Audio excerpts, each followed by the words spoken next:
Greetings, ladies and gentlemen, boys and girls. This is the news beat presented to you by Ladies Like and Jess Sentino. Follow the beat from the studio to the street. Info with the flow keeps you sharp and in the know. Sit back, relax, enjoy the news. Follow.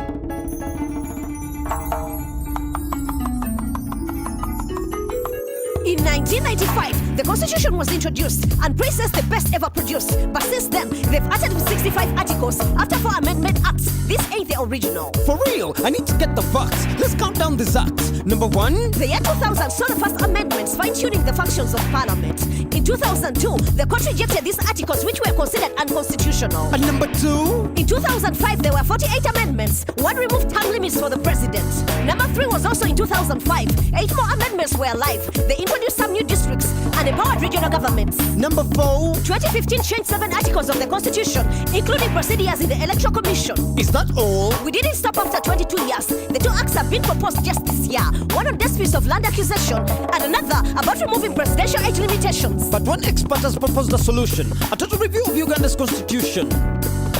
Cape Verde is a small island nation off the northwest coast of the African continent, made up of 10 islands, 9 of which are inhabited by its 550,000 residents. And although electricity can be accessed by almost all inhabitants of the island nation, firewood and charcoal are still used for cooking by a third of the island's population. Cape Verde lacks large hydropower sources or oil wells, and most of the electricity is produced by generators which run on imported fossil fuels. But the island has managed to harness and diversify its available energy resources, as a quarter of its energy is now provided by renewable sources. Cape Verde's power production is boosted by its strong northeasterly trade winds, as wind turbines produce about 25% of electricity on 3 of its islands. The island nation also intends to exploit the ocean's waves and tides, which could be turned into electricity by its onshore and offshore turbines. As a volcanic island, Cape Verde is suitable for harvesting geothermal energy and has already improved its grid system of using modern technology to integrate wind and solar energy to increase on the island's electricity. Last year, the Cape Verde government founded the Center of Renewable Energy and Industrial Maintenance in an effort to reduce reliance on petrol products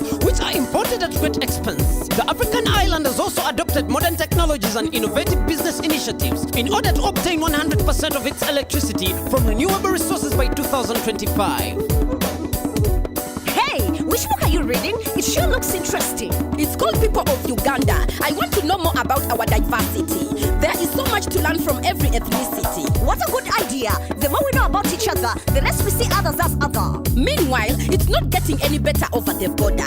Our neighbor Kenya seems more divided than ever. Last week, a new debate ignited around a school book in Kiambu County. The book teaches comprehensive social studies, but for some, the language used is troublesome. A journalism student raised the alarm and posted on Twitter. The book states that some Bantu and most Nilots work on flower and coffee farms, and most Kushites work in offices and trading centers. The discussion on Twitter about Kenya's civic education became a downpour of accusations towards the education authorities for allowing these inaccuracies. People argued that it is wrong to teach children which jobs they can reach according to their ethnicity. If you want to be a farmer or a lawyer, it should not matter where you are from or what language you speak. With 44 ethnicity and a violent history, Kenya has many challenges ahead, with tribalism being a constant threat. In 2007, due to electoral violence, 1,200 people died. And here is the lesson for Uganda. We should avoid an ethnic drama and see the value of different ethnicities. The most important thing that glues us together is peace. I'm MC Yala, reporting for Newsbeat. How powerful can music truly be? It has the power to help those in need. Look at what Patience Namadingo did in Malawi. He started a fundraiser, Song for a Penny. The gospel singer used the power performing, going door to door for $4 for each song. So what was his goal at the end of the day? To raise $1,700 in 40 days. And did he do it? Did he meet his ambition? Actually, he went far beyond expectation. He raised $21,000 and it wasn't hard. All of this went to the Children's Cancer Ward.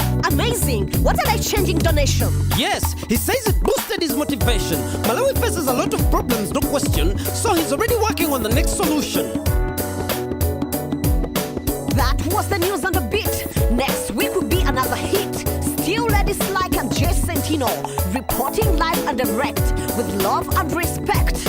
Follow the beat, follow the beat, follow the beat, follow the beat. Yes, follow the beat. Follow the beat, follow the beat, follow the the beat, follow the beat. Yes, follow the beat.